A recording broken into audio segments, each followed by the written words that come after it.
नमस्कार। आज मैं आपको कुछ शारीरिक ऐसे लक्षण बताऊंगी जिनको जान करके आप ये देख सकते हैं कि हमारे किसी बच्चे में या हमारे प्रियजन में किस तरह की बीमारी आने के संकेत हैं। हम जो वैद्य लोग होते थे, हमारे जो पूर्वज होते थे, वैद्य होते थे, हमारे जैसे वैद्यों की गुरु परंपरा थी। हमारे पास कोई मशीन तो होती नहीं थी। हम बीमारी को लक्षणों के आधार पर ही जानते थे। जो हमने सीखे हैं आज मैं आपको बताती हूँ।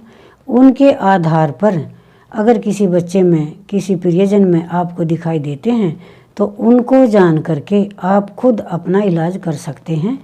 आपको डॉक्टर के पास जाने की आवश्यकता नहीं। कुछ 2-4 लक्षण हैं जो मैं आपको बता देती हूँ, वो आप जान लेना। मान लिया हमारा कोई बच्चा बीमार हो गया, प्रियजन बीमार हो गया, हम डॉक्टर के पास लेकर जाते हैं तो डॉक्टर क्या करते हैं, हमारी आँख को ऐसे देखते हैं तो वो जान लेते हैं कि इस पेशेंट में किस तरह की कमजोरी है। जैसे हमने कहा जी थकावट जल्दी हो जाती है, इनसे काम नहीं होता, तो वो समझ लेते हैं। जैसे हमारी इसकी मैं आपको कुछ पहचान बता देती हूँ कि हमारे बच्चे में, हमारे प्रियजन में क्या कमी आ गई है। आँख की पहचान मैं वीडियो के माध्यम से अपने सभी दर्शकों को बताना चाहती हूँ। हमारे आँख का जो ये सफ़ेद भाग है, अगर ये मटमैला हो जाता है, यानी बादाम के रंग जैसा हो जाता है, तो समझ लीजिए इसमें प्रोटीन की कमी है। इस बच्चे में या इस प्रियजन में प्रोटीन की कमी है। यानी प्रोटीन हमें दालों से मिलता है, साग सब्जियों से मिलता है, ज़्यादातर दूध से मिलता है, कैल्शियम और प्रोटीन।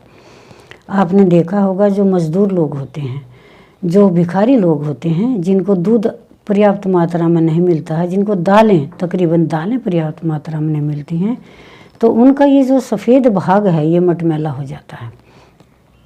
तो फिर डॉक्टर क्या कहते हैं, इस बच्चे को दालें खिलाइए, छिलके वाली दालें खूब खिलाइए। हम इसे चीज़ को बढ़ा देते हैं और कुछ समय बाद देखेंगे तो हमारा जो ये सफ़ेद भाग है ये बिल्कुल वाइट हो जाता है, बिल्कुल सफ़ेद हो जाता है, मटमैलापन दूर हो जाता है और हम ठीक हो जाते हैं। एक दूसरी पहचान है, कई बार क्या होते हैं, बच्चे की ग्रोथ नहीं हो रही है। डॉक्टर कहेंगे दूध पिलाओ, दूध में कैल्शियम होता है और दूध खूब पिया जाता है। उस घर में बच्चे को खूब दूध पिलाया जाता है, पूरा परिवार दूध पीता है, फिर भी बच्चे में ग्रोथ नहीं होती है, बच्चे में थकावट हो जाती है। तो डॉक्टर के पास लेकर जाते हैं, डॉक्टर जी बच्चे की हाइट नहीं बढ़ रही है, इसके साथ के बच्चे बहुत लंबे लंबे हैं और हमारा बच्चा बढ़ नहीं रहा है। डॉक्टर कहेगा इसकी हड्डियां कमज़ोर हैं, इसको दूध पिलाओ, दूध से हड्डियां मजबूत होंगी, ग्रोथ होगी। तो परिवारजन कहते हैं कि हम तो खूब दूध पीते हैं, हमारे घर में पुराने समय से दूध है, कभी दूध की कमी नहीं, फिर भी बच्चे की ग्रोथ नहीं हो रही है। इसकी भी मैं आपको कुछ पहचान बता देती हूँ। क्या होता है, जैसे हमारा नाखून है, उसमें सफ़ेद सफ़ेद डॉट डॉट होते हैं, सफ़ेद सफ़ेद बहुत तेज़ सफ़ेद चिन्ह होते हैं, छोटे छोटे। तो इसकी ये पहचान होती है उस बच्चे को कैल्शियम हजम नहीं हो रहा है, उसको दूध का कैल्शियम या किसी भी तरह का कैल्शियम हजम नहीं हो रहा है, ये पहचान है। और कैल्शियम हजम हो जाए, ये मैं पहले आपको सारी सिम्टम्स बता दूं 2-4, और सब चीज़ें हजम हो जाएं उसका भी मैं आपको तरीका बताऊंगी। तो आप समझ लीजिए कि हमारे बच्चे को कैल्शियम हजम नहीं हो रहा है। 2 पहचान, और एक मैं आपको तीसरी पहचान बता देती हूँ। क्या होता है, कई माताएं, बहनें, बच्चे, युवा थोड़े से भी दौड़ लेते हैं, हाँफ जाते हैं, थोड़े से भी चल लेते हैं, थक जाते हैं, सीढ़ियाँ चढ़ते हैं, हाँफ जाते हैं। बच्चे थोड़ा सा खेलते हैं फिर बैठ जाते हैं, फिर खेलते हैं फिर बैठ जाते हैं, उनमें आयरन की कमी हो जाती है। HB हीमोग्लोबिन, डॉक्टर के पास जाते हैं, डॉक्टर HB हीमोग्लोबिन टेस्ट करते हैं, वे कहते हैं इसमें तो 5-6 ग्राम में 7-8 है। हीमोग्लोबिन की दवाइयाँ देते हैं, लंबे समय तक दवाइयाँ खाते रहते हैं, 1-2 ग्राम बढ़ तो जाता है, लेकिन औषधियाँ छोड़ने के बाद उसी सिचुएशन में, यानी उसी हालत में आ जाते हैं। तो ये भी एक समस्या है।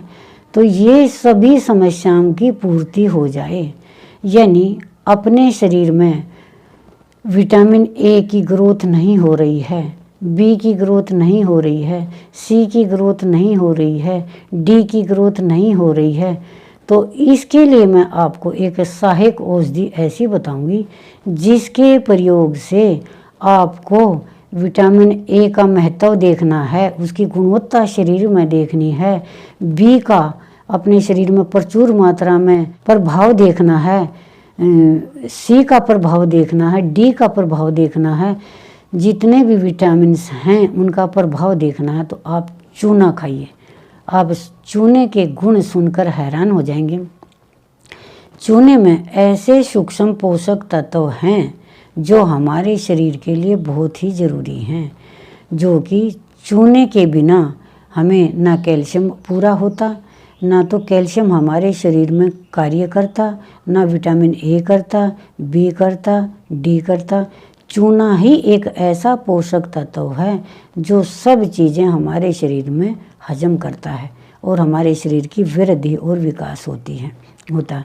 आपने देखा होगा किसी की हड्डियों में दर्द है, ऑस्टियोपोरोसिस है, बहुत सारी समस्याएं हैं, सालों साल तक कैल्शियम खाते रहें वो बिल्कुल भी ठीक नहीं हो सकते और उनको एसिडिटी बनना शुरू हो जाती है।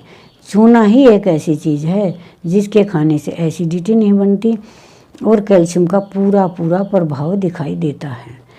और दूसरी चीज़, कैल्शियम कभी भी गोलियों से पूरा नहीं होता। किस चीज़ से पूरा होता है? या तो चूने से या सूर्य के ताप से। सूर्य की रश्मियाँ जो सुबह सुबह सतरंगी रश्मियाँ निकलती हैं, जिन किरणों की तेज ताप नहीं होता जिनका, उनमें अगर हम नंगे बदन बैठते हैं अधो वस्त्र पहन करके तो हमारा विटामिन डी पूरा हो जाता है, जो कैल्शियम से पूरा नहीं होता। तो ये हमारी कुछ पहचानें हैं जो मैंने आपको बताई। पहचानें तो और भी बहुत सारी हैं, वो आप नहीं समझ पाएंगे। जो वैद्य लोग हम जानते थे, जैसे हमारे पिताजी थे वैद्य थे, तो हमें समझाने के लिए क्या करते थे, बाहर से कोई तपेदिक का बीमार आता था, टीबी पहले एक तरह का लाइलाज बीमारी थी, टाइफाइड, ये भी एक बहुत लंबे समय तक कई महीने तक बीमार रहते थे, तो पिताजी के पास मरीज आते थे। तो कुछ ऐसे भी मरीज आते थे जो आ नहीं पाते थे, तो वो लोग कहते थे कि वैद्य जी हमारे साथ चलियो, हमारे मरीज ऐसे हैं। तो पिताजी के पास समय नहीं होता था, तो वो कहते थे उनका कोई कपड़ा ले आएँ, तो वो उनका कपड़ा लेकर आ जाते थे। जैसे जिनको टाइफाइड है तो हाँ, कपड़े सूंघ कर पिताजी ये बता देते थे टाइफाइड है, और उनको औषधि दवाई दे देते तो वो ठीक हो जाते थे। इसी तरह से टीबी का मरीज कोई आया, कपड़ा उन्होंने पिताजी ने उनके पसीने का कपड़ा, ऐसा कपड़ा नहीं पहना हुआ, पसीने का कपड़ा सूंघ कर बता देते थे।